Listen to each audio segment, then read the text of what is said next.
Doctor Sharanabasappa ಆನೆಹೊಸೂರ್ ಅವರ ಸಂಶೋಧನೆಯಲ್ಲಿ ಮುದುಗಲ್ ಇತಿಹಾಸ ಹಾಗೂ ಐತಿಹಾಸಿಕ ಸ್ಮಾರಕಗಳ ಬಗ್ಗೆ ಸಮಗ್ರವಾದ ಇತಿಹಾಸವನ್ನು ಒಳಗೊಂಡ ಕಿರುಚಿತ್ರ ಹೊರಬರುತ್ತಿದೆ. ಕಲ್ಯಾಣ ಆಶ್ರಮದ ಮಹಾಂತ ಸ್ವಾಮೀಜಿ ಗುರುಬಸಪ್ಪ ಸಜ್ಜನ್, ಅಶೋಕಗೌಡ ಪಾಟೀಲ್, ಶಶಿಧರ್ ಕಂಚಿಮಠ್, ವೀರೇಶ್ ಕುಂಬಾರ್, ಡಾಕ್ಟರ್ ಚನ್ನಬಸಪ್ಪ ವಲ್ಕದಿನ್ನಿ ಇವರು ಮುದುಗೂರು ಇತಿಹಾಸದ ಬಗ್ಗೆ ತಿಳುವಳಿಕೆ ನೀಡಿದ್ದಾರೆ. ಇವರ ಎಲ್ಲರ ಶ್ರಮದ ಮೇರೆಗೆ ಈ ಕಿರುಚಿತ್ರ ಹೊರಬರುತ್ತಿದೆ. ಮುದುಗಲ್ ರಾಯಚೂರು ಜಿಲ್ಲೆ ಕೋಟೆ ಕೊತ್ತಲುಗಳ ನಾಡು. ಜಿಲ್ಲೆಯ ಲಿಂಗಸಗೂರು ತಾಲೂಕಿನ ಮುದುಗಲ್ ಜಲದುರ್ಗ ಕೋಟೆಗಳಿಗೆ ಐತಿಹಾಸಿಕ ಮಹತ್ವವಿದೆ. ಈ ಮುದುಗಲ್ಗೆ ಐತಿಹಾಸಿಕ ಮಹತ್ವ ಬಂದಿರುವುದು ಕೇವಲ ಈ ಕೋಟೆಯಿಂದಲ್ಲ.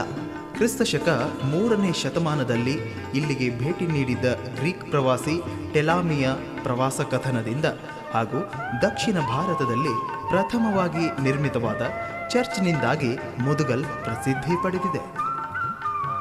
ಮುದುಗಲ್ ರಾಯಚೂರು ಜಿಲ್ಲೆಯಿಂದ ಪಶ್ಚಿಮಕ್ಕೆ 116 ಕಿಲೋಮೀಟರ್, ಲಿಂಗಸ್ಗೂರು ತಾಲೂಕು ಕೇಂದ್ರದಿಂದ ದಕ್ಷಿಣಕ್ಕೆ 18 ಕಿಲೋಮೀಟರ್ ಅಂತರದಲ್ಲಿದೆ. ಗ್ರೀಕ್ ಪ್ರವಾಸಿ ಟಾಲೆಮಿಯ ಎ ಗೈಡ್ ಟು ಜಿಯಾಗ್ರಫಿ ಎಂಬ ಗ್ರಂಥದಲ್ಲಿ ಉಲ್ಲೇಖಿಸಿದಂತೆ ಮುದುಗಲ್ ಕ್ರಿಸ್ತಪೂರ್ವ 150ರಲ್ಲಿ ಅಸ್ತಿತ್ವದಲ್ಲಿತ್ತು ಎಂದು ತಿಳಿದುಬರುತ್ತಿದೆ. ಈ ಕೋಟೆಯನ್ನು ಮೌರ್ಯರು, ಕಲ್ಯಾಣ ಚಾಲುಕ್ಯರು, ದೇವಗಿರಿ ಯಾದವರು, ಕದಂಬ ಕುಮ್ಮಟ ದುರ್ಗಾದ ನಾಯಕರು, ಬಹುಮುನಿ ಸುಲ್ತಾನರು, ವಿಜಯನಗರ ಅರಸರು, ವಿಜಯಪುರ ಆದಿಲ್ ಶಾಹಿಗಳು, ಮೊಘಲರು ಹಾಗೂ ನಿಜಾಮರು ಸೇರಿ ಇನ್ನಿತರ ಅರಸರ ಆಡಳಿತದಲ್ಲಿದ್ದ ಈ ಕೋಟೆ ಸಾವಿರಾರು ವರ್ಷಗಳ ಹಿಂದೆ ಹುಟ್ಟಿದೆ. ಈ ಕೋಟೆಗಾಗಿ 16ನೇ ಶತಮಾನದವರೆಗೆ 13 ಯುದ್ಧಗಳು ನಡೆದಿವೆ.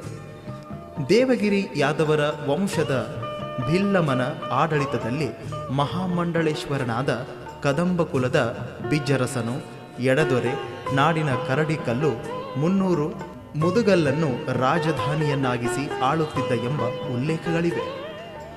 ಮೊಟ್ಟ ಮೊದಲನೇದಾಗಿ ಮುದುಗಲ್ ಇತಿಹಾಸದ ಕುರಿತು ಡಾಕ್ಟರ್ ಶರಣಪ್ಪ ಆನೆಹೊಸೂರ್ ಅವರು ತಂದಿರತಕ್ಕಂಥ ಒಂದು ಐತಿಹಾಸಿಕ ಪುಸ್ತಕದ ಬಗ್ಗೆ ನಾನು ನನ್ನ ವೈಯಕ್ತಿಕವಾಗಿ ಹಾಗೂ ಊರಿನ ಪರವಾಗಿ ಅಭಿನಂದನೆಗಳನ್ನು ಸಲ್ಲಿಸ್ತಾ ಇದ್ದೇನೆ.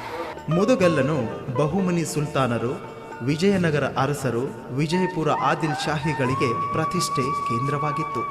ಗಡಿಭಾಗದ ಆಯಕಟ್ಟಿನ ಸೂಕ್ಷ್ಮ ಕೇಂದ್ರವಾಗಿದ್ದ ಮುದುಗಲ್ ಆರ್ಥಿಕ, ವಾಣಿಜ್ಯ, ವ್ಯಾಪಾರ ಕೇಂದ್ರವಾಗಿತ್ತು. ಮುದುಗಲ್ಲ ನಾಡು ವಿಜಯನಗರ ಅರಸರ 7 ಬೀಡಿನ ಪ್ರದೇಶವಾಗಿ ಮುಸ್ಲಿಮರಿಗೆ ಕದನ ಕಣವಾಗಿ ಮಾರ್ಪಟ್ಟಿದ್ದ ಮುದುಗಲ್ಲಗೆ ಮುದುಗಲ್ಲ ನಾಡು, ಮುದುಗಲ್ಲ ಸೀಮೆ ಎಂದು ಕರೆಯಲಾಗಿದೆ.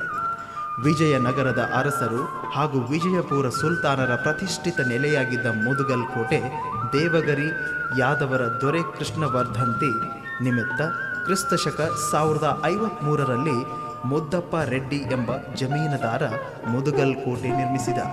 ಇದು 2 ಸುತ್ತಿನ ಕೋಟೆಯಾಗಿದ್ದು ಆಯತ ಆಕಾರದಲ್ಲಿ ಕಟ್ಟಲ್ಪಟ್ಟಿದೆ. ಕೋಟೆಯ ಕಟ್ಟಡಕ್ಕೆ ಒಂದೇ ಅಳತೆಯ ಕಲ್ಲುಗಳನ್ನು ಬಳಸಲಾಗಿದೆ. ಕೋಟೆ 1919 ಅಡಿ ಉದ್ದ ಹಾಗೂ 24 ಅಡಿ ಎತ್ತರವಿದೆ. 40 ಅಡಿ ಎತ್ತರ ಹಾಗೂ 160 ಅಡಿ ಅಗಲವುಳ್ಳ 16 ಬುರುಜುಗಳಿವೆ. ಮುದುಗಲ್ಲು ಒಂದು ಐತಿಹಾಸಿಕ ಕೇಂದ್ರ. ಮುದುಗಲ್ಲಿನ 2 ಸುತ್ತಿನ ಕೋಟೆ ಒಂದು ಸುಂದರವಾದ ಕಮಲದ ಆಕಾರದಲ್ಲಿರ್ತಕ್ಕಂಥ ಒಂದು ಕೋಟೆ. ಈ ಕೋಟೆಯ ಸುಂದರ ಕೋಟೆಯ ವಶಪಡಿಸಿಕೊಳ್ಳಲಿಕ್ಕೆ ವಿಜಯನಗರ ಸಾಮ್ರಾಜ್ಯ, ಆಮೇಲೆ ಬಿಜಾಪುರ ಆದಿಲ್ ಶಾಹಿ ಇವರು ಎಲ್ಲ ಒಂದು ಪ್ರತಿಷ್ಠಿತ ಒಂದು ಕಣವನ್ನಾಗಿ ಮಾಡಿಕೊಂಡು ಇದರಲ್ಲಿ ನಿಜಾಮ್ ಶಾಹಿಗಳು ಕೂಡ ಈ ಪ್ರತಿಷ್ಠಿತ ಇದರಲ್ಲಿ ತೊಡಗಿರ್ತಾರೆ. ಆದರೆ ಇಂಥ ಒಂದು ಐತಿಹಾಸಿಕ ಕೋಟೆಯನ್ನು ಅಭಿವೃದ್ಧಿಪಡಿಸಲಿಕ್ಕೆ ಸರ್ಕಾರ ಬಹಳ ನಿರ್ಲಕ್ಷ್ಯ ರೀತಿಯನ್ನು ತೋರ್ತಾ ಇದೆ. ಆದರೆ ಸರ್ಕಾರಕ್ಕೆ ಬಡಿದೆಬ್ಬಿಸುವ ನಿಟ್ಟಿನಲ್ಲಿ ಇವತ್ತು ಪತ್ರಿಕಾ ಮುದ್ರಣ ಮಾಧ್ಯಮ ಇರ್ಬೋದು, ದೃಶ್ಯ ಮಾಧ್ಯಮ ಇರ್ಬೋದು, ಇವೆರಡೂ ಒಂದು ಸರ್ಕಾರಕ್ಕೆ ಎಚ್ಚರಿಕೆ ಗಂಟೆಯನ್ನು ಬಾರಿಸಲಿಕ್ಕೆ ವರದಿಯನ್ನು ಮಾಡಿದ್ರೂ ಕೂಡ ಯಾವುದೇ ರೀತಿಯಲ್ಲಿ ಸರ್ಕಾರ ಅದಕ್ಕೆ ಸರಿಯಾದ ರೀತಿಯಲ್ಲಿ ಸ್ಪಂದನೆ ಮಾಡ್ತಾ ಇಲ್ಲ. ಇನ್ನು ಪ್ರಾಚೀನ ಪೇಟೆಗಳು. ಇತಿಹಾಸ ಪ್ರಸಿದ್ಧ ಮುದುಗಲ್ ಪಟ್ಟಣದಲ್ಲಿ 9 ಪ್ರಾಚೀನ ಪೇಟೆಗಳ ಪ್ರದೇಶ ಎಂದು ದಾಖಲೆಗಳಲ್ಲಿ ಕಂಡುಬರುತ್ತಿದೆ. ಗ್ರೀಕ್ ಶಾಸ್ತ್ರಜ್ಞ ಟಾಲೆಮಿ ತನ್ನ ಪ್ರವಾಸ ಕಥನದಲ್ಲಿ ಮುಖ್ಯ 5 ವ್ಯಾಪಾರ ಕೇಂದ್ರಗಳಲ್ಲಿ ಮಾಧೋಗೌಲ ಪ್ರಸಿದ್ಧ ವ್ಯಾಪಾರ ಕೇಂದ್ರವಾಗಿತ್ತು ಎಂದು ಹೇಳುತ್ತಿದ್ದಾನೆ. ಅಲ್ಲದೆ ಮುದುಗಲ್ ವಿಜಯನಗರದ ಅರಸರು ಹಾಗೂ ವಿಜಯಪುರ ಆದಿಲ್ ಶಾಹಿಗಳ ಆಳ್ವಿಕೆಯಲ್ಲಿ ದೊಡ್ಡ ವ್ಯಾಪಾರ ಕೇಂದ್ರವಾಗಿತ್ತು. ಇಲ್ಲಿ ಗುಡಿ ಕೈಗಾರಿಕೆ ಹೆಚ್ಚಾಗಿತ್ತು. ಇದರಿಂದಾಗಿ ಆಗಿನ ಸಂದರ್ಭದಲ್ಲಿ ದೇಶ ವಿದೇಶದಲ್ಲಿ ಪ್ರಸಿದ್ಧಿ ಪಡೆದಿತ್ತು. ಇಲ್ಲಿನ ಜನರು ತಮ್ಮ ವ್ಯಾಪಾರದ ಅನುಕೂಲಕ್ಕಾಗಿ ಪ್ರತ್ಯೇಕವಾದ ಕೆಲ ಪೇಟೆಗಳು ನಿರ್ಮಿಸಿದರು. ಇವುಗಳಲ್ಲಿ ಕೆಲವನ್ನು ಅಭಿವೃದ್ಧಿಪಡಿಸಿದ ಅರಸರ ಹೆಸರನ್ನೇ ಇನ್ನೂ ಹೊಂದಿವೆ. ಹಳೆಪೇಟೆ, ಗೋಸಲರಾಯನಪೇಟೆ, ಸೋಮವಾರಪೇಟೆ, ಕುಂಬಾರಪೇಟೆ, ವೆಂಟರಾಯನಪೇಟೆ, ಮೇಗಳಪೇಟೆ, ಇಬ್ರಾಹಿಂಪುರ್ ಪೇಟೆ, ಬೇಗಂಪುರ್ ಪೇಟೆ, ಮಸ್ತಿಪೇಟೆ ಎಂಬ 9 ಪೇಟೆಗಳ ಹೆಸರು ದೊರೆಯುತ್ತಿವೆ. ಇನ್ನು ದ್ವಾರಗಳು. ಕೋಟೆಗೆ 2 ದೊಡ್ಡದಾದ ದ್ವಾರಗಳಿವೆ. ಪೂರ್ವ ಭಾಗದಲ್ಲಿರುವ ಬಾಗಿಲಿಗೆ ಕಾಟೆ ದರವಾಜ ಅಂದರೆ ಮುಳ್ಳು ಅಗಸಿ ಎಂದು ಕರೆಯುತ್ತಾರೆ. ಬಾಗಿಲು ಮೇಲೆ ಮುಳ್ಳಿನ ಆಕಾರದ ಕಬ್ಬಿನ ಮೊಳೆಗಳನ್ನು ಬಡಿಯಲಾಗಿದೆ. ಆನೆಗಳು ಗುದ್ದಿದರೂ ಮುರಿಯದಷ್ಟು ಗಟ್ಟಿಯಾಗಿವೆ. ಇದು ಹಿಂದೂ ವಾಸ್ತುಶೈಲಿ ಹೊಂದಿದೆ. ಬಾಗಿಲು ಪಕ್ಕದಲ್ಲಿ ವಿನಾಶಗೊಂಡ ದೊಡ್ಡ ಕಬ್ಬಿಣದ ಸರಪಳಿಗಳಿವೆ. ಫತೇ ದರ್ವಾಜ. ಕೋಟೆಯ ಪೂರ್ವ, ಪಶ್ಚಿಮ ಹಾಗೂ ಉತ್ತರ ಭಾಗದಲ್ಲಿ 4 ಅಗಸಿಗಳಿವೆ. ಪಶ್ಚಿಮಕ್ಕೆ ಇರುವ ಚನ್ನಪ್ಪನ ಅಗಸಿಯಿಂದ ವಿಜಾಪುರದ ಅಲಿ ಆದಿಲ್ ಶಾಹನು ತಾಳಿಕೋಟೆ ಯುದ್ಧದಲ್ಲಿ ಗೆದ್ದ ನಂತರ ಇದೇ ಬಾಗಿಲಿನಿಂದ ಕೋಟೆಯೊಳಗೆ ಪ್ರವೇಶಿಸಿದ. ಇದರಿಂದಾಗಿ ಈ ಬಾಗಿಲಿಗೆ ವಿಜಯದ ಬಾಗಿಲು ಅಂದರೆ ಫತೇ ದರ್ವಾಜ್ ಎಂದು ಹೇಳಲಾಗುತ್ತಿದೆ. ಮುದ್ಗಲ್ ಇತಿಹಾಸ ಕರ್ನಾಟಕದ ವೈಭವದಲ್ಲಿ ತನ್ನದೇ ಆದ ಒಂದು ಗತ್ತನ್ನು ಹೊಂದಿದೆ. ವಿಜಯನಗರ ಕಾಲದಲ್ಲಿ ಆಯಕಟ್ಟಿನ ಸ್ಥಳವಾಗಿದ್ದು, ಅಂದರೆ ಇದಕ್ಕಿಂತ ಮುಂಚೆ ಬೇರೆ ಆಳ್ತಿದ್ದಿಲ್ಲ ಅಂತಲ್ಲ, ಸುಮಾರು ಜನ ಕದಂಬರು, ಸೇವಣರು, ಕರಡ್ಕಲ್ 2, ಬಿಲ್ಲಮ್ಮ ಮಹಾರಾಜ ಅನೇಕ ಕಾಲದಲ್ಲಿ ಕೂಡ ಇದು ತನ್ನದೇ ಆದ ಒಂದು ಚರಿತ್ರೆಯನ್ನು ಹೊಂದಿದೆ. ಆದರೆ ವಿಶೇಷವಾಗಿ ವಿಜಯನಗರ ಕಾಲದಲ್ಲಿ ಉನ್ನತ ಅವಸ್ಥೆಗೆ ಬಂತು. ಅದರ ಬಗ್ಗೆ ಮುದ್ಗಲ್ ಇತಿಹಾಸದಲ್ಲಿ ಸಮಗ್ರ ಬೆಳಕನ್ನು ಚೆಲ್ಲಿದ್ದಾರೆ. ಸುಲ್ತಾನರ ಪ್ರತಿಷ್ಠಿತ ನೆಲೆ. ಮುದುಗಲ್ ಕೋಟೆ ದರ್ಗಾ, ಮಸೀದಿ, ಬಾಲ್ ಇಸಾರ್, ಈದ್ಗಾ, ಮದ್ದಿನ ಮನೆ, ಫತೇ ದರ್ವಾಜ್, ಶಿಲಾಶಾಸನಗಳು ಸೇರಿದಂತೆ ಇನ್ನಿತರ ಮುಸ್ಲಿಂ ಸ್ಮಾರಕಗಳು ಇಸ್ಲಾಂ ಅರಸರ ಇತಿಹಾಸ ಹೇಳುತ್ತಿವೆ. ಕೋಟೆಯ ಒಳಭಾಗದಲ್ಲಿ ವಿವಿಧ ಅರಸರಿಗೆ ಸಂಬಂಧಿಸಿದ 100ಕ್ಕೂ ಹೆಚ್ಚು ಶಾಸನಗಳು ದೊರೆಯುತ್ತಿವೆ. ಹೊರಕೋಟೆ ವಿಜಯಪುರದ 2ನೇ ಇಬ್ರಾಹಿಂ ಆದಿಲ್ ಶಾಹನ ಅಧಿಕಾರಿ ಮಲ್ಲಿಕ್ ಮುರಾದ್ ನಿರ್ಮಿಸಿದ ಎಂದು ಕೆಲ ಉಲ್ಲೇಖಗಳಿಂದ ತಿಳಿಯುತ್ತದೆ. ಈ ಕೋಟೆಯಲ್ಲಿ ಮಲ್ಲಿಕ್ ಮುರಾದ್ಗೆ ಸಂಬಂಧಿಸಿದ 80 ಬಿರುದು ಶಾಸನಗಳು ದೊರೆಯುತ್ತಿವೆ. ಇನ್ನು ಪ್ರಾಚೀನ ಚರ್ಚ್. ಹೌದು, ಆಂಗ್ಲರು ಮುದುಗಲ್ಗೆ ಕಾಲು ಇಡುವುದಕ್ಕೆ ಪೂರ್ವದಲ್ಲಿ ಇಲ್ಲಿ ಕ್ರೈಸ್ತ ಧರ್ಮ ಪ್ರವೇಶಿಸಿತು. ವಿಜಯನಗರ ಅರಸರ ಕಾಲದಲ್ಲಿ ಪೋರ್ಚುಗೀಸರ ಆಗಮನದೊಂದಿಗೆ ಪಟ್ಟಣಕ್ಕೆ ರೋಮನ್ ಕ್ಯಾಥೋಲಿಕ್ ಕ್ರೈಸ್ತರು ಕಾಲಿಟ್ಟಿದ್ದರು. ಕ್ರೈಸ್ತ ಧರ್ಮ ಇಲ್ಲಿ ಬೆಳೆದು ಬಾಳಿ ಬೆಳಗಿ ಇಲ್ಲಿನ ಜನಜೀವನಕ್ಕೆ, ಶೈಕ್ಷಣಿಕ ಸಂಸ್ಕೃತಿಗಳಿಗೆ ತನ್ನದೇ ಆದ ವಿಶಿಷ್ಟ ಕೊಡುಗೆ ಸಲ್ಲಿಸಿ ಮುದುಗಲ್ ಸಾಂಸ್ಕೃತಿಕ ಪರಂಪರೆಯನ್ನು ಶ್ರೀಮಂತಗೊಳಿಸಲು ಶ್ರಮಿಸಿವೆ. ವಿಜಯನಗರದ ಅರಸರು ವಿಜಯಪುರದ ಸುಲ್ತಾನರು ನೀಡಿದ ಪ್ರೋತ್ಸಾಹ ಪೋಷಣೆಗಳ ಪರಿಣಾಮವಾಗಿ ಕ್ರೈಸ್ತ ಧರ್ಮವು ಮುದುಗಲ್ನಲ್ಲಿ ವ್ಯಾಪಿಸಿತು. ಇದರಿಂದಾಗಿ ಪಟ್ಟಣದ ಕ್ರೈಸ್ತ ಧರ್ಮ ಭದ್ರವಾಗಿ ಅಡಿಯಿಡುವುದಕ್ಕೆ ಕಾರಣವಾಯಿತು. ಮುದುಗಲ್ ಕ್ಯಾಥೋಲಿಕ್ ಚರ್ಚ್ ಕ್ರಿಸ್ತ ಶಕ 1438ರಲ್ಲಿ ನಿರ್ಮಾಣಗೊಂಡು ದಕ್ಷಿಣ ಭಾರತದಲ್ಲಿಯೇ ಅತ್ಯಂತ ಪ್ರಾಚೀನ ಚರ್ಚ್ ಆಗಿದ್ದು, ಇದು ಏಸು ಕ್ರಿಸ್ತನ ಸ್ಮಾರಕ ಭವನವೆಂದು ಕರೆಯಲಾಗುತ್ತಿದೆ. ಕ್ರಿಸ್ತ ಶಕ 1557ರಲ್ಲಿ ವಿಜಯಪುರದ ಇಬ್ರಾಹಿಂ ಆದಿಲ್ ಶಾಹಿ ಮುದುಗಲ್ ಚರ್ಚ್ ಅಭಿವೃದ್ಧಿಗಾಗಿ ಇನಾಮ್ ಭೂಮಿ ನೀಡಿದನು ಎಂದು ಡೆಪ್ಯೂಟಿ ಕಮಿಷನರ್ ಬಶೀರ್ ಅಹ್ಮದ್ ಅವರು ರಚಿಸಿದ ಬಿಜಾಪುರ ಇತಿಹಾಸ ಕೃತಿಯಲ್ಲಿ ತಿಳಿದು ಬರುತ್ತಿದೆ.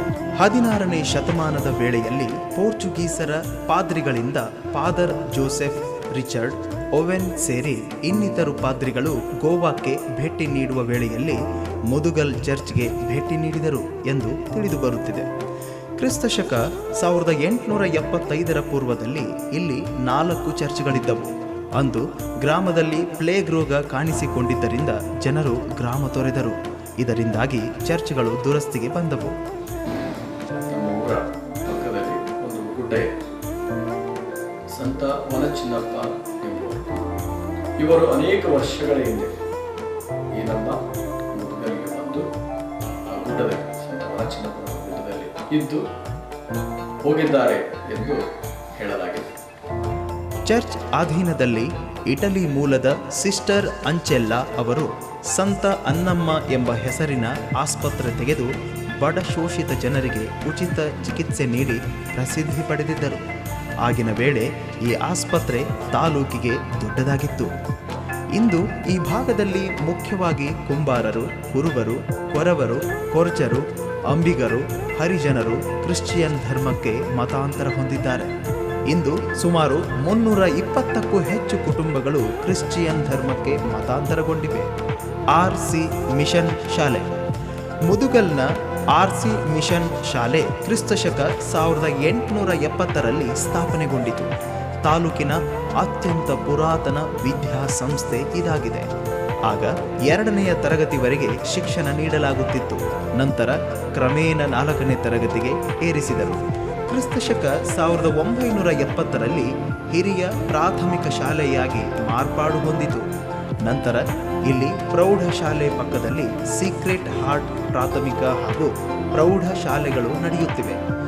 ಆರ್.ಸಿ. ಮಿಷನ್ ಶಾಲೆ ಸರ್ಕಾರದ ಅನುದಾನ ಪಡೆಯುತ್ತಿದ್ದು ವಿದ್ಯಾರ್ಥಿಗಳ ಅಧಿಕ ಸಂಖ್ಯೆಯ ಒತ್ತಡದಲ್ಲಿಯೂ ಉತ್ತಮ ಗುಣಮಟ್ಟ ಕಾಯ್ದುಕೊಂಡು ಬಂದಿದೆ. ಶಾಸನ ಶಿಲ್ಪಗಳು. ಮುದುಗಲ್ ಇಲ್ಲಿನ ಶಾಸನ ಶಿಲ್ಪಗಳು, ಮೂರ್ತಿ ಶಿಲ್ಪಗಳು ಮೌರ್ಯರು, ಸೇವಣರು, ಕದಂಬ, ಚಾಲುಕ್ಯ, ವಿಜಯನಗರದ ಅರಸರ ರಾಜಮನೆತನದಲ್ಲಿದ್ದ ವೀರ ಮಹಾಸತಿಯರ ನಿಷೇಧಿ ಆತ್ಮ ಬಲಿದಾನದ 100 ಶಾಸನ ಶಿಲ್ಪಗಳು ಕಥೆಗಳನ್ನು ಹೇಳುತ್ತಿವೆ. ಹಳೇಪೇಟೆ ಚೌಡೇಶ್ವರಿ ಮೂರ್ತಿ ಶಿಲ್ಪ ಕಿಲ್ಲಾ ರಾಘವೇಂದ್ರ ಮಠದ ಕಟ್ಟೆಯ ಮೇಲಿರುವ 13ನೇ ಶತಮಾನಕ್ಕೆ ಸೇರಿದ ಕಪ್ಪುಗಲ್ಲಿನ ಬೆಣ್ಣೆ ಕೃಷ್ಣ ಅತ್ಯಂತ ಸುಂದರ ವಿಗ್ರಹವಾಗಿದೆ. ಬಲಗೈಯಲ್ಲಿ ಬೆಣ್ಣೆ ಹಿಡಿದಿದ್ದಾನೆ. 12ನೇ ಶತಮಾನಕ್ಕೆ ಸೇರಿದ ಬಾಲಾಜಿ, ಲಕ್ಷ್ಮಿಯ ಉಬ್ಬು ಶಿಲ್ಪಗಳು ಇವೆ. ಕಲೆಗಾರ ಪಾಷ ಅವನ ಮನೆ ಹತ್ತಿರ ಸೂರ್ಯ ಶಿಲ್ಪ ಕೂಡ ಇದೆ. ಇನ್ನು ಕೋಟೆಯಲ್ಲಿನ ಬಿರುದಾವಳಿಗಳು. ಮುದುಗಲ್ ಭವ್ಯವಾದ ಇತಿಹಾಸ ಮತ್ತು ಸಾಂಸ್ಕೃತಿಕಗಳ ಕುರುಹಾಗಿ ಇಂದಿಗೂ ಅಚ್ಚರಿಯದ್ದೇ ಉಳಿದು ಬಂದಿರುವುದು ಕುರಿತು ಸಾಕಷ್ಟು ಅಧ್ಯಯನಗಳು ನಡೆದಿದ್ದರೂ ಇಲ್ಲಿನ ಅನೇಕ ವಿಷಯಗಳ ಬಗ್ಗೆ ಅಧ್ಯಯನ ಇನ್ನೂ ನಡೆಯಬೇಕಾದ ಅದೆಷ್ಟೋ ಸಂಗತಿಗಳಿವೆ. ಮುದುಗಲ್ನಲ್ಲಿ 100ಕ್ಕೂ ಹೆಚ್ಚು ಶಾಸನಗಳಿವೆ. ಕನ್ನಡ, ಸಂಸ್ಕೃತ, ತೆಲುಗು, ಪರ್ಷಿಯನ್, ಅರೇಬಿಕ್, ಗುಜರಾತಿ ಸೇರಿ 99 ಶಾಸನಗಳ ಬಗ್ಗೆ ಸಂಶೋಧನೆ ನಡೆದಿದೆ. ದೇವಗಿರಿ ಯಾದವರ, ಕಲ್ಯಾಣಿ ಚಾಲುಕ್ಯ, ವಿಜಯನಗರ ಅರಸ, ಮೊಘಲರ, ವಿಜಯಪುರ ಆದಿಲ್ ಶಾಹಿ ಅರಸರು ಮತ್ತು ಸೈನ್ಯದ ದಂಡ ನಾಯಕರ ಆಳ್ವಿಕೆ ನಡೆಸಿದ ಮನೆತನಗಳ ರಾಜಕೀಯ ಇತಿಹಾಸ ಮತ್ತು ಅವರ ಸಾಂಸ್ಕೃತಿಕ ಕೊಡುಗೆಗಳನ್ನು ಇಲ್ಲಿನ ಶಾಸನಗಳು ತಿಳಿಸುತ್ತಿವೆ. ಇವುಗಳಲ್ಲಿ ಇಬ್ರಾಹಿಂ ಆದಿಲ್ ಶಾಹನ ದಂಡನಾಯಕ, ಮಲಿಕ್ ಮುರಾದ ಖಾನ್, ರಾಘೋಸಿದೋ ಬಾಬಜಿ, ದರ್ವೇಶ ಹುಸೈನಿ, ಮುಷಹದಿ ಅವರಿಗೆ ಸೇರಿದ ಅನೇಕ ಬಿರುದಾವಳಿ ಶಾಸನಗಳಿವೆ. ಇಲ್ಲಿ ದೊರೆಯುವ ಬಿರುದಾವಳಿಗಳು ಸಮಯ ಸಂದರ್ಭಗಳಿಗೆ ತಕ್ಕಂತೆ ನಡೆದ ಆಡಳಿತ, ಸಾಧನೆ, ಆದರ್ಶ, ಪ್ರತಿಷ್ಠೆ, ಕೀರ್ತಿಯ ಸಂಕೇತಗಳಾಗಿ ರಚನೆಯಾಗಿವೆ. ಇವು ವ್ಯಕ್ತಿಯ ಜೀವನದ ಸಾಧನೆಗಳನ್ನು ಸಾರುತ್ತಿವೆ. ಇನ್ನು ರಾಮಲಿಂಗೇಶ್ವರ ದೇವಾಲಯ. ಕಿಲ್ಲಾದ ರಾಮಲಿಂಗೇಶ್ವರ ಕಲ್ಯಾಣಿ ಚಾಲುಕ್ಯರ ವಾಸ್ತುಶೈಲಿ ಹೊಂದಿದ ತ್ರಿಕೂಟ ದೇವಾಲಯವಾಗಿದೆ. ಕ್ರಿಸ್ತಶಕ 11-12ನೇ ಶತಮಾನದಲ್ಲಿ ನಿರ್ಮಾಣವಾಗಿರುವ ಈ ದೇವಾಲಯ ಗರ್ಭಗೃಹ ತೆರೆದ ಅಂತರಾಳ ಮತ್ತು ನವರಂಗಗಳನ್ನು ಹೊಂದಿದೆ. ಇದು ತ್ರಿಕೂಟ ದೇವಾಲಯವಾಗಿದೆ. ಪೂರ್ವಾಭಿಮುಖವಾಗಿ ನಿರ್ಮಾಣಗೊಂಡ ದೇವಾಲಯದ ದಕ್ಷಿಣಾಭಿಮುಖವಾಗಿ ಆಂಜನೇಯ ಹಾಗೂ ಉತ್ತರಾಭಿಮುಖವಾಗಿ ಗಣೇಶನ ಗುಡಿಗಳಿವೆ. ಈ ದೇವಾಲಯಕ್ಕೆ ಹಿಂದೆ ಪ್ರಸನ್ನ ಚನ್ನಕೇಶವ ಮತ್ತು ನಖರೇಶ್ವರ ಎಂದು ಕರೆಯುತ್ತಿದ್ದರು. ಈ ಕುರಿತು ಕರಡಿಕಲ್ಲು ಕದಂಬರ ಕ್ರಿಸ್ತಶಕ 1215 ಶಾಸನ ತಿಳಿಸುತ್ತದೆ. ದೇವಾಲಯಕ್ಕೆ ವಿಶಾಲವಾದ ಪ್ರಾಂಗಣದ ಕಟ್ಟೆ ಹೊಂದಿದ್ದು ಮೇಲೆ ಹೋಗಲು ಪಾವಟಿಗಳನ್ನು ನಿರ್ಮಿಸಲಾಗಿದೆ. ರಾಮಲಿಂಗೇಶ್ವರ ದೇವಾಲಯದ ಗರ್ಭಗುಡಿಯಲ್ಲಿ ಇದ್ದ ಮೂಲ ಲಿಂಗ ಯುದ್ಧದ ವೇಳೆಯಲ್ಲಿ ಭಗ್ನಗೊಂಡಿತ್ತು. ಪಟ್ಟಣದ ಪ್ರಮುಖರು ಸೇರಿ ಕ್ರಿಸ್ತಶಕ 1959ರಲ್ಲಿ ಹೊಸ ಮೂರ್ತಿ ಮಾಡಿಸಿ ಪ್ರತಿಷ್ಠಾಪನೆ ಮಾಡಿಸಿದರು.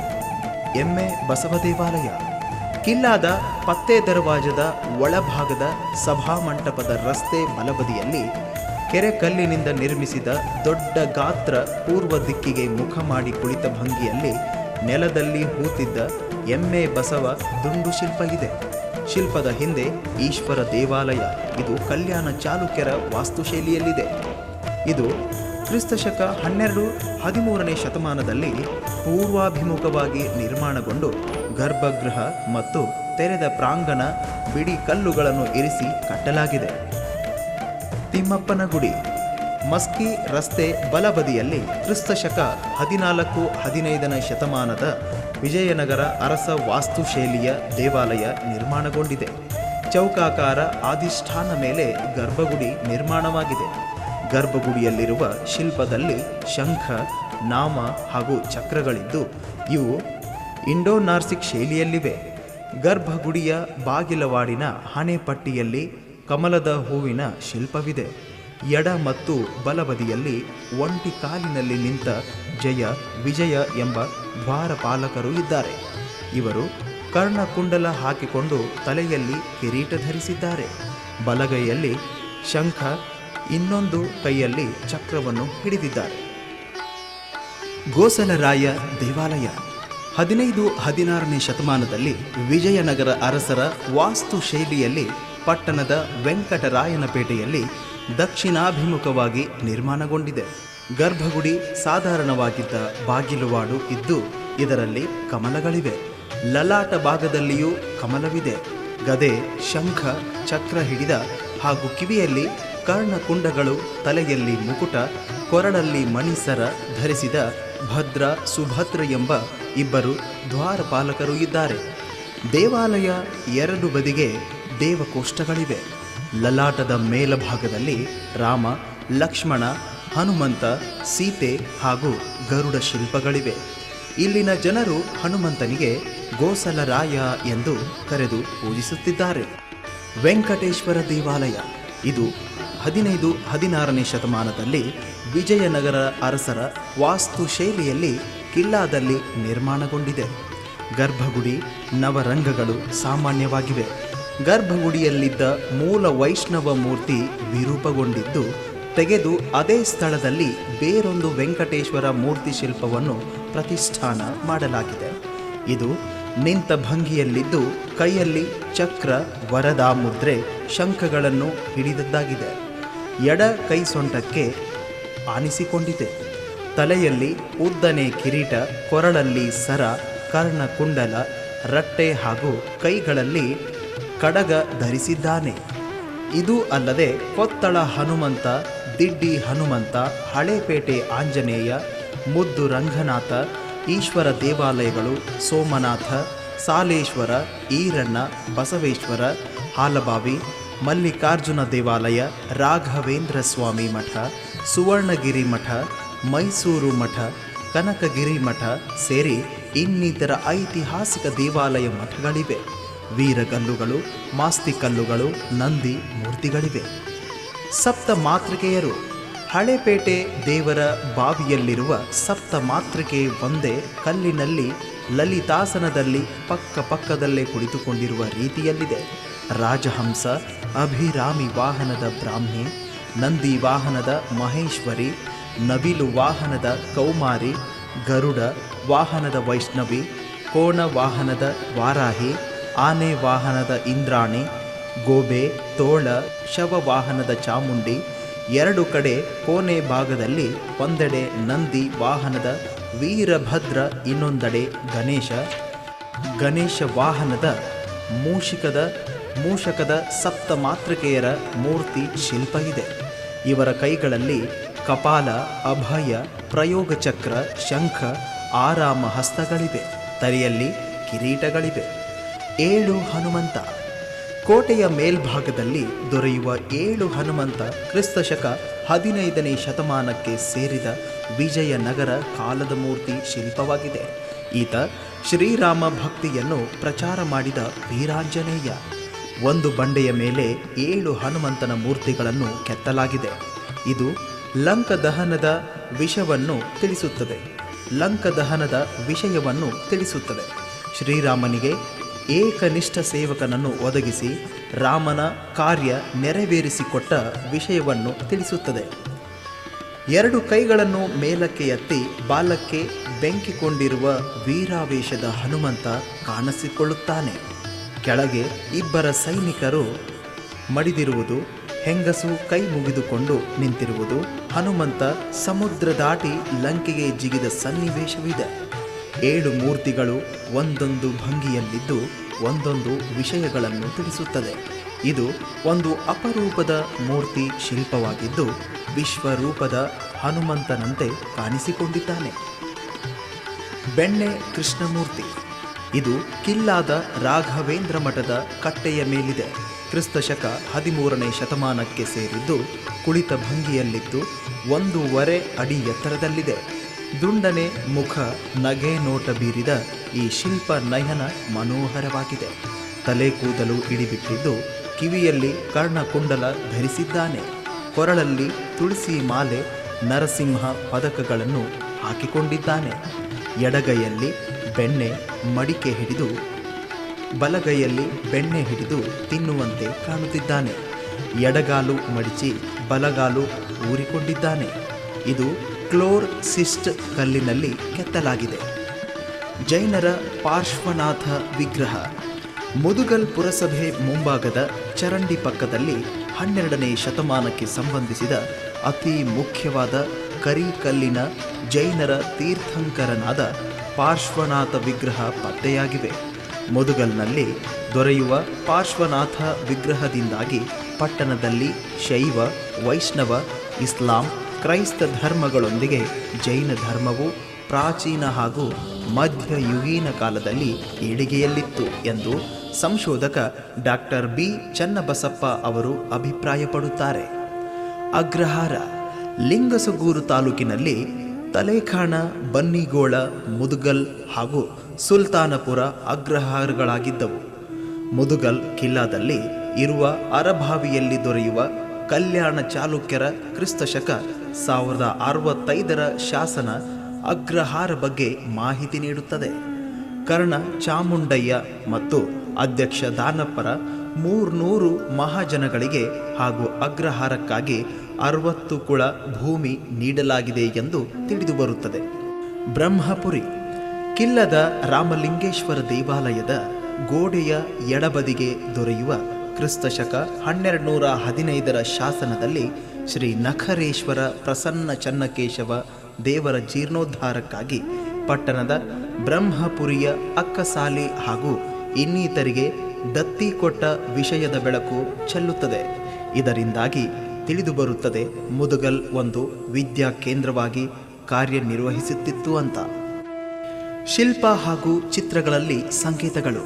ಮುದುಗಲ್ ಇಲ್ಲಿನ ಕೋಟೆ ದೇವಾಲಯದಲ್ಲಿ ದೊರೆಯುವ ಚಿತ್ರ ಹಾಗೂ ಶಾಸನ ಶಿಲ್ಪಗಳು ಸಾಂಸ್ಕೃತಿಕ, ಧಾರ್ಮಿಕ ಹಾಗೂ ಆಧ್ಯಾತ್ಮಿಕ ರೀತಿ ನೀತಿಗಳ ವಿಶಾಲಾರ್ಥ ತಿಳಿಸುವ ಸಂಕೇತಗಳಾಗಿವೆ.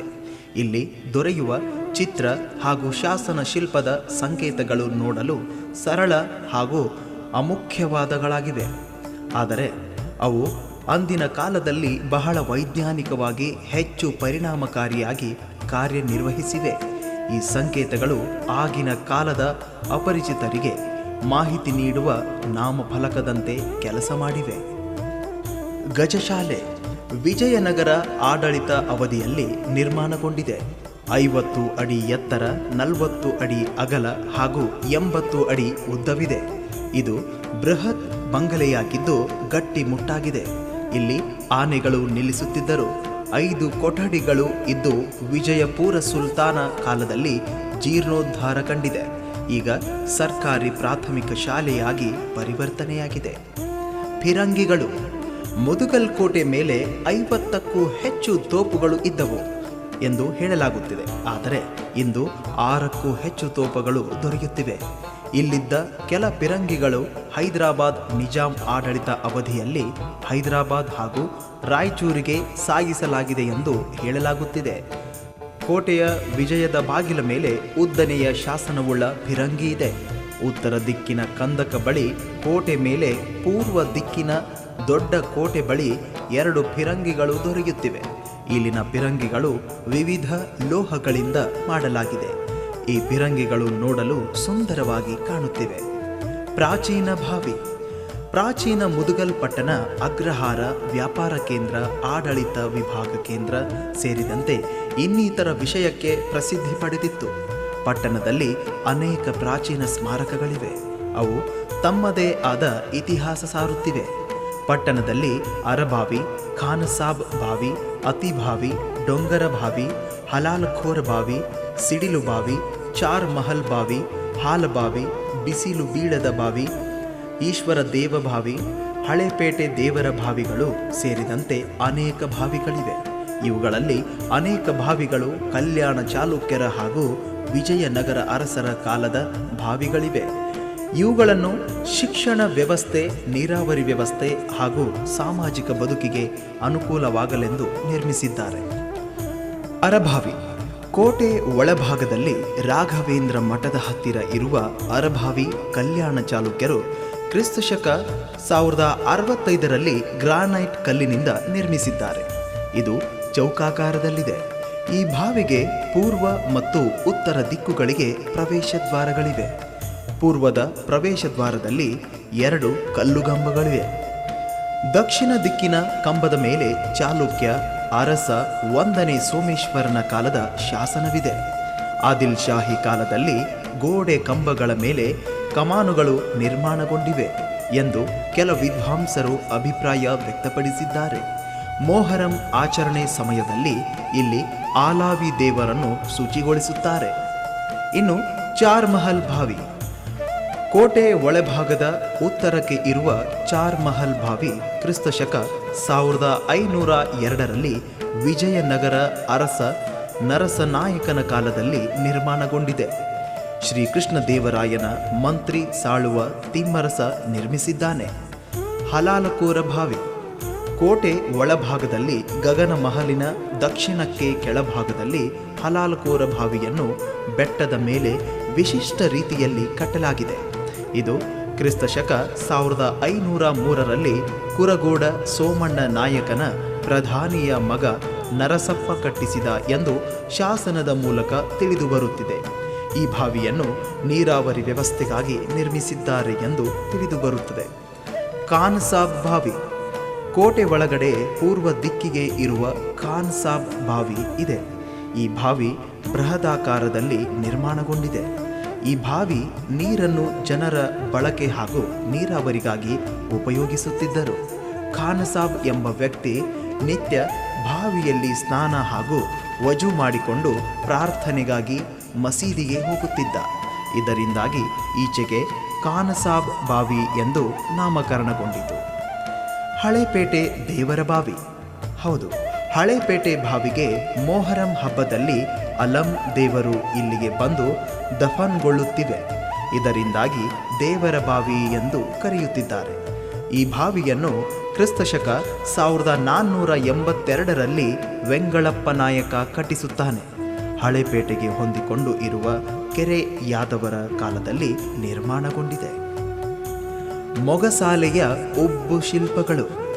ವಿಜಯನಗರ ಅರಸರ ಕಾಲದಲ್ಲಿ ನಿರ್ಮಾಣಗೊಂಡ ಕಾಟಿ ದರ್ವಾಜದ ಹತ್ತಿರ ಇರುವ ಒಳ ಅಗಸೆಯ ಮೊಗಸಾಲೆಯಲ್ಲಿ ಅತಿ ಹೆಚ್ಚು ಉಬ್ಬು ಶಿಲ್ಪಗಳಿವೆ. ಈ ಮೊಗಸಾಲೆ 2 ಅಂಕಣದ 2 ಪಾರ್ಶ್ವಗಳನ್ನು ಹೊಂದಿದ್ದು ಅಧಿಷ್ಠಾನ, ಉದಾಸನ, ಪದ್ಮ ಅಲಂಕಾರಿಕ, ಕುಮುದು, ಕಂಠ, ಕಪೋತ ಹಾಗೂ ಪಟ್ಟಿಕೆಗಳು ಇವೆ. ಗೋಡೆಗಳಲ್ಲಿ ವಿಜಯನಗರ ಅರಸರ ಶಾಸನಗಳಿವೆ. ಅಗಸೆ ಎಡಬಾಗಿಲಿಗೆ ವೆಂಗಳಪ್ಪ ನಾಯಕನ ಮೇಲೆ ಬೆಳಕು ಚೆಲ್ಲುವ ಶಾಸನ ಕಾಣಬಹುದು. ಅಗಸಿ ಮಂಟಪದ 12 ಕಂಬಗಳಲ್ಲಿ ಉಬ್ಬು ಕೆತ್ತನೆಗಳು ದುಂಡು ಶಿಲ್ಪಗಳಿಗಿಂತಲೂ ಹೆಚ್ಚಾಗಿ ವಿಜೃಂಭಿಸುತ್ತಿವೆ. ಕೆಲವನ್ನಂತೂ ಇವು ಉಬ್ಬು ಶಿಲ್ಪವೇ ಎನ್ನಲು ಅನುಮಾನ ಪಡುವಂತೆ ಶಿಲ್ಪಿ ತನ್ನ ಜಾಣ್ಮೆಯನ್ನು ಪ್ರದರ್ಶನ ಮಾಡಿದ್ದಾನೆ. ಕೆತ್ತನೆ ದೃಷ್ಟಿಯಿಂದ ನೋಡುವುದಾದರೆ ಶಿಲ್ಪಗಾರ ಕೆಲ ಉಬ್ಬ ಶಿಲ್ಪಗಳನ್ನು ತಾಳ್ಮೆ ಹಾಗೂ ಸಮಯ ತೆಗೆದುಕೊಂಡು ನಾಜೂಕಾಗಿ ಕೆತ್ತಿದಂತೆ ಕಂಡುಬರುತ್ತದೆ. ಕಾವಲು ಗೋಪುರ. ವಿಜಯನಗರ ಅರಸರ ಕಾಲದಲ್ಲಿ ನಿರ್ಮಾಣಗೊಂಡ ಕಾವಲ ಗೋಪುರ ಹಲಾಲಕೋರ ಬಾವಿ ಹತ್ತಿರ ಇದೆ. ಈ ಕಾವಲು ಗೋಪುರಕ್ಕೆ ದೊಡ್ಡ ಕಲ್ಲುಗಳು ಬಳಕೆ ಮಾಡಿದ್ದಾರೆ. ಮೇಲ್ಭಾಗ ಮಾತ್ರ ವಿನಾಶಗೊಂಡಿದ್ದು ಉಳಿದಿದ್ದು ಸುಸಜ್ಜಿತ ಸ್ಥಿತಿಯಲ್ಲಿದೆ. ಚಾರ್ಮಹಲ್. ಇದು ವೃತ್ತಾಕಾರದಲ್ಲಿದ್ದು ಕಾವಲು ಗೋಪುರದಂತೆ ಕಾಣುತ್ತಿದೆ. ವಿಜಯಪುರ ಆದಿಲ್ ಶಾಹಿಗಳ ವಾಸ್ತು ಶೈಲಿ ಬಳಸಿ ಹೊಸ ತಾಂತ್ರಿಕ ವಿಧಾನದಿಂದ ಕಟ್ಟಲಾಗಿದೆ. ಕಟ್ಟಡಕ್ಕೆ ಉದ್ದನೆ ಕಲ್ಲುಗಳನ್ನು ಬಳಸಿದ್ದಾರೆ. ದಕ್ಷಿಣ ಹಾಗೂ ವಾಯುವ್ಯಕ್ಕೆ ಪ್ರವೇಶ ದ್ವಾರಗಳಿವೆ. ಮೇಲೆ ಚೌಕಾಕಾರದ ಮಂಟಪವಿದೆ. ಚಾರ್ ಮಹಲ್ ಅನ್ನು ಗಾರೆಯಿಂದ ಕೆಂಪು ಬಣ್ಣದ ಇಟ್ಟಿಗೆ ಬಳಸಲಾಗಿದೆ. ಗಗನ್ ಮಹಲ್. ಇದು ಬೆಟ್ಟದ ಹಾಸು ಬಂಡಿಯ ಮೇಲೆ ಇದೆ. ಆಯತಾಕಾರದ ಸ್ಥಳ ವಿನ್ಯಾಸದ ಇಂಡೋ ಸಾರ್ಸೆನಿಕ್ ಶೈಲಿಯಲ್ಲಿದೆ. ನೈಋತ್ಯ ಮೂಲೆಗೆ ಮಿನಾರ್ಗಳಿವೆ. ವಾಯುವ್ಯಕ್ಕೆ ಅರೆಬರೆಯ ಕಮಾನು ಉಳಿದಿದೆ. ಮೇಲಿನ ಛಾವಣಿ ಕಳಚಿದೆ. ಕ್ರಿಸ್ತಶಕ 1643ರಲ್ಲಿ ಮಹಮ್ಮದ್ ಇರುವ ಶಾಸನ ತಿಳಿಸುತ್ತದೆ. ಕ್ರಿಸ್ತಶಕ 1643ರಲ್ಲಿ ಮಹಮ್ಮದ್ ಆದಿಲ್ ಶಾಹಿಯ ಅಧಿಕಾರಿ ರಾಘೋಜಿ ಸೇದಬಾಬುಜಿ ಸೋಫೆ ಕಟ್ಟಿಸಿದನೆಂದು ಮೆಟ್ಟಿಲು ಬಳಿ ಇರುವ ಶಾಸನ ತಿಳಿಸುತ್ತದೆ. ಪಶ್ಚಿಮ ದಿಕ್ಕಿಗೆ ಮೆಟ್ಟಿಲುಗಳಿವೆ. ಹೋಕ್ರಾಣಿ. ಕೋಟೆಯ ಒಳಭಾಗದ ಪಶ್ಚಿಮಕ್ಕೆ ಇದೆ. 664 ಅಡಿ ಉದ್ದ, 113 ಅಡಿ ಅಗಲ, 24 ಅಡಿ ಆಳವಿದೆ. ಕೋಟೆ ಹೊರಗಿನ ಮಳೆಯ ನೀರು ಈ ಹೋಕ್ರಾಣಿಯಲ್ಲಿ ಸಂಗ್ರಹವಾಗುವಂತೆ ನಿರ್ಮಿಸಿದ್ದಾರೆ. ಮಸೀದಿಗಳು. ರಕ್ಕಸಗಿ ತಂಗಡಗಿ ಯುದ್ಧದ ನಂತರ ಮುದುಗಲ್ ಪಟ್ಟಣ ಸಂಪೂರ್ಣ ವಿಜಯಪುರ ಆದಿಲ್ ಶಾಹಿಗಳ ವಶವಾಯಿತು. ಇದು ಮುಸ್ಲಿಂ ಸಮುದಾಯದವರ ವಶಕ್ಕೆ ಬಂದ ನಂತರ ಇಲ್ಲಿ ಅನೇಕ ಮಸೀದಿ ಹುಟ್ಟಿಕೊಂಡು ಮುಸ್ಲಿಂ ಸಂಸ್ಕೃತಿ ಬೇರು ಬಿಟ್ಟು ಉಚ್ಛ್ರಾಯ ಸ್ಥಿತಿ ತಲುಪಿತು. ಇಲ್ಲಿ ಮುಸ್ಲಿಂ ಧರ್ಮ ಹೆಮ್ಮರವಾಗಿ ಬೆಳೆದರೂ ಸನಾತನ ಧರ್ಮದೊಂದಿಗೆ ಸಹಬಾಳ್ವೆ ನಡೆಸಿತು. ಇಲ್ಲಿ ಅನೇಕ ಧರ್ಮಗಳಿದ್ದರೂ ಇಂದಿಗೂ ಸಹಬಾಳ್ವೆ ನಡೆಸುತ್ತಿದ್ದಾರೆ. ಇಂದಿಗೂ ಮಸೀದಿಗಳಲ್ಲಿ ಆಧ್ಯಾತ್ಮಿಕ, ಧಾರ್ಮಿಕ, ಶೈಕ್ಷಣಿಕ ವಿಷಯಗಳ ನೀತಿ ಬೋಧನೆಗಳು ನಡೆಯುತ್ತಿವೆ. ಜನ ಜೀವನ ಸುಸಂಸ್ಕೃತ ಉತ್ತಮ ನಾಗರಿಕತ್ವದೊಂದಿಗೆ ಜೀವನ ಸಾಗಿಸಲು ಮಸೀದಿಗಳು ಶ್ರೇಷ್ಠ ಮಟ್ಟದಲ್ಲಿ ಕೆಲಸ ಮಾಡುತ್ತಿವೆ. ಹಳೆಪೇಟೆ, ನೀರದೊಡ್ಡಿ, ಇಬ್ರಾಹಿಂಪುರ, ಜಾಮಿ ಮಸೀದಿ, ಹುಸೇನ್ ಆಲಂ ಮಸೀದಿ, ಬಾಬರಿ ಮಸೀದಿ, ಕಿಲ್ಲಾದ ಅಸಾರ ಮಸೀದಿ, ಕಾಲಿ ಮಸೀದಿ, ಗಗನ್ ಮಹಲ್ ಮಸೀದಿಗಳಿವೆ. ದರ್ಗಾಗಳು. ಸೂಫಿ ಸಂತರ ಸ್ಮಾರಕಗಳನ್ನು ದರ್ಗಾ ಎಂದು ಕರೆಯುತ್ತಿದ್ದಾರೆ. ಸೂಫಿ ಎಂದರೆ ಅನುಭಾವಿ, ಯೋಗಿ, ಮಹಾಪುರುಷ, ಸಿದ್ಧಪುರುಷ ಎಂದರ್ಥಗಳಿವೆ. ಈ ಸೂಫಿ ಸಂತತಿ ಮಧ್ಯೆ ಏಷಿಯಾದ ಇಸ್ಲಾಮಿ ಜಗತ್ತಿನಲ್ಲಿ ಹುಟ್ಟಿದೆ. ಸೂಫಿಗಳು ಇಸ್ಲಾಂ ಧರ್ಮದ ಅನುಭವಿ ಧಾರೆಗಳಾಗಿದ್ದಾರೆ. ಹಜರತ್ ಪಂಜಬಿ, ಬಿಯಾನ್ ಸಾಹಬಾ, ಖುದ್ದೂರ್ ಇಸ್ರಾಹಂ, ಹಜರತ್ ಶಾ ಅಬೂದ್ ಹುಸೈನಿ, ಹಜರತ್ ಮಗ್ದೂಮ್ ಶೇಖ್ ಸಾಲಾರ್ ಸಾಹೇಬ್, ಹಜರತ್ ಶೇಖ್ ಮಿಯಾಮ್ ಸಾಹೇಬ್, ಹಜರತ್ ಶೇಖ್ ಅಲಿ ಶಹೀದ್, ಹಜರತ್ ಶಾಹ ಕಮಲಪೋಷ ಸಾಹೇಬ್, ಹಜರತ್ ಪಿರ್ ಬಾಲಿ ಸಾಹೇಬ್, ಹಜರತ್ ಸೈಯದ್ ಶಾಹ ಮಾಅರೂಫ್ ಕಮಿಸಿ ಆಲ್ ಖಾದ್ರಿ, ಹಜರತ್ ಸೈಯದ್ ಶಾಹ ಮಿರಾ ಖಾದ್ರಿ, ಸೈಯದ್ ಶಾಹ ಅಲಿ ಖಾದ್ರಿ ಸೇರಿದಂತೆ 86ಕ್ಕೂ ಹೆಚ್ಚು ಸೂಫಿಗಳು ರಾಯಚೂರು ಜಿಲ್ಲೆಯಲ್ಲಿ ಸಂಚರಿಸಿ ಸಮಾಜ ಸುಧಾರಣೆ ಮಾಡಲು ಶ್ರಮಿಸಿದರು. ಇವುಗಳಿಗೆ ಆಧಾರವೆಂಬಂತೆ ಮುದುಗಲ್ನಲ್ಲಿ ಅನೇಕ ದರ್ಗಾಗಳಿವೆ. ರೆಹಮಾನ್ತುಲ್ಲಾ ದರ್ಗಾ, ಅಬ್ದುಲ್ಲಾ ಬಾಷಾ ದರ್ಗಾ, ಮುತ್ಯಾನ ದರ್ಗಾ, ಬಿಬಿ ಫಾತಿಮಾ ದರ್ಗಾ, ಹಜರತ್ ಹುಸೇನ್ ಆಲಂ ದರ್ಗಾ, ಹಜರತ್ ಹಸನ್ ಆಲಂ ದರ್ಗಾ, ಅಲಿ ಅಬ್ಬಾಸ್ ಅಲಿ ದರ್ಗಾ, ಮೌಲಾಲಿ ದರ್ಗಾ, ಕಾಶಿಂ ಫಿರರ್ ದರ್ಗಾ, ಮಾಬು ಸುಬಾನಿ ದರ್ಗಾಗಳಿವೆ. ಇವರ ಹೆಸರಿನಲ್ಲಿ ಪಟ್ಟಣದಲ್ಲಿ ಅನೇಕ ದರ್ಗಾಗಳಿವೆ. ಇವರು ಪವಾಡ ಪುರುಷರಾಗಿದ್ದಾರೆ. ಬಗದಾದನಿಂದ ಬಂದ ಶರಣರಾಗಿದ್ದಾರೆ. ಇವರ ಸ್ಮರಣೆಗಾಗಿ ಅನೇಕ ಕಡೆ ಉರುಸುಗಳು ಆಚರಿಸಲಾಗುತ್ತದೆ. ಮುದುಗಲ್ ಮೊಹರಂ. ಮುದುಗಲ್ ಮೊಹರಂ ದಕ್ಷಿಣ ಭಾರತದಲ್ಲಿಯೇ ಪ್ರಸಿದ್ಧಿ ಪಡೆದಿದೆ. ಈ ಭಾಗದ ಮೊಹರಂ ಚರಿತ್ರೆ ಆದಿಲ್ ಶಾಹಿಗಳ ಪ್ರಾರಂಭವಾದಂತಿದೆ. ಇಲ್ಲಿ ಆಲಂ ದೇವರು ಇಡುವ ಪದ್ಧತಿ ಆರಂಭಿಸಿ ಮುಂದುವರೆಸಿಕೊಂಡು ಬಂದರು. ಆಲಂಗಳ ಮುಂದೆ ಮಜಲಿಸ್ ಏರ್ಪಡಿಸಿ ಉದಾರ ಮನಸ್ಸಿನಿಂದ ತಮ್ಮ ಬೊಕ್ಕಸದಿಂದ ಧನ ಸಹಾಯ ಮಾಡುತ್ತಿದ್ದರು. ಆದಿಲ್ ಶಾಹಿಗಳ ಕಾಲದಲ್ಲಿ ಸೈನಿಕರು ಯುದ್ಧಕ್ಕೆ ಹೊರಡುವಾಗ ಮೊಹರಂನ ಪ್ರತೀಕವಾದ ಪಂಜಾಗಳನ್ನು ಕೈಯಲ್ಲಿ ಹಿಡಿದಿರುತ್ತಿದ್ದರೆಂಬುದಾಗಿ ತಿಳಿದುಬರುತ್ತದೆ. ಧರ್ಮ ಯುದ್ಧದಲ್ಲಿ ಮಡಿದ ಹುಸೇನರ ಬಲಿದಾನದ ಸ್ಫೂರ್ತಿಯಿಂದ ಯುದ್ಧದಲ್ಲಿ ಒಳತಾಗಲೆಂದು ಹೀಗೆ ಮಾಡುತ್ತಿರಬಹುದು. ಅಥವಾ ಹಬ್ಬದಿಂದ ನೇರ ಪ್ರೇರಣೆ ಪಡೆದ ಸೈನಿಕರು ಪಂಜಾಗಳನ್ನು ಯುದ್ಧ ಕಾಲದಲ್ಲಿ ಹಿಡಿಯುತ್ತಿರಬಹುದಾದ ಸಾಧ್ಯತೆಯೂ ಇದೆ. ಮೊಹರಂ ರಾಜಾಶ್ರಯ ಪಡೆದುಕೊಂಡಿತ್ತು. ಅರಬಸ್ತಾನದ ರಣರಂಗ ದೃಶ್ಯವನ್ನು ಹಜರತ್ ಇಮಾಮ್ ಹುಸೇನರು ತಮ್ಮ 72 ಜನ ಅನುಯಾಯಿಗಳು ಯಜೀದನ ಅಪಾರ ಸೈನ್ಯದೊಂದಿಗೆ ಹೋರಾಡುತ್ತಾ ವೀರ ಮರಣ ಹೊಂದುವರು. ಆ ಕರ್ಬಲ್ ಕಾಳಗ ಯುದ್ಧದ ಘೋರ ವರ್ಣನೆಗಳು, ಅನ್ಯಾಯ, ವಂಚನೆಗಳು, ಸಾವು ನೋವುಗಳ ಶೌರ್ಯ ಬಲಿದಾನಗಳು ಕಥನವೇ ಮೊಹರಂ ಹಬ್ಬ. ವಿಜಯಪುರ ಗುಂಬಜ ವಾಸ್ತುಶೈಲಿಯಲ್ಲಿರುವ ಈ ಗೋರಿಗಳಿಗೆ 4 ಕಂಬಗಳು ಇದ್ದು ಅರ್ಧ ಚಂದ್ರಾಕೃತಿಯ ಕಮಾನುಗಳಿವೆ. ಇವು ಇಬ್ರಾಹಿಂ ಉಲ್ಲಾ ಶಹ ಖಾದ್ರಿ, ಅಬ್ದುಲ್ ಶಾಹ ಖಾದ್ರಿ ಮತ್ತು ಬಾದುಲ್ಲಾ ಶಾಹ ಖಾದ್ರಿಯವರ ಸಮಾಧಿಯಾಗಿವೆ. ಇವು ಅಲ್ಲದೆ ವಿಜಯನಗರ ಅರಸರ ಕಾಲದಲ್ಲಿನ ಸಮಾಧಿಗಳು ಕಂಡುಬರುತ್ತವೆ. ವಿಜಯನಗರ ಪತನಗೊಂಡ ನಂತರ ಆದಿಲ್ ಶಾಹಿ ಆಡಳಿತ ಅಧಿಕಾರಿಗಳ ಸಮಾಧಿಗಳು ಇವೆ. ಡುಮ್ಮನಗೋರಿ 17ನೇ ಶತಮಾನದಲ್ಲಿ ವಿಜಯಪುರ ಆದಿಲ್ ಶಾಹಿ ಶೈಲಿಯಲ್ಲಿ ಇದೆ. ಇದು ಪಟ್ಟಣದ ಹೊರವಲಯದಲ್ಲಿ 4 ಗೋಡೆಗಳು ನೇರವಾಗಿ ಗಾರಿಯಿಂದ ನಿರ್ಮಾಣವಾಗಿದೆ. ಮೇಲ್ಛಾವಣಿ ಗುಮ್ಮಟ ಆಕಾರವಿದೆ. ಬೀಬಿ ತಂದೆ ನಿಮದುಲ್ಲಾ ಎಂಬ ಮಹಿಳೆ ಗಂಡ ಕ್ವಾದಿ ಶರೀಫ್ ಹುಸೇನ್ ಪ್ರಾದೇಶಿಕ ನ್ಯಾಯಾಲಯದ ನ್ಯಾಯಾಧೀಶನಾಗಿದ್ದ. ಈತನು ಮಡಿದ ನಂತರ ತನ್ನ ಗಂಡನ ಸಮಾಧಿಯನ್ನು ನಿರ್ಮಿಸಿದಳು ಎಂದು ಕಟ್ಟಡದ ಪೂರ್ವಕ್ಕೆ ದೊರೆತ ಪರ್ಷಿಯನ್ ಶಾಸನದಲ್ಲಿ ಹೇಳುತ್ತದೆ. ಈ ಶಾಸನವನ್ನು ಬಹರಾಮಿ ಎಂಬುವನು ಬರೆದಿದ್ದಾನೆ.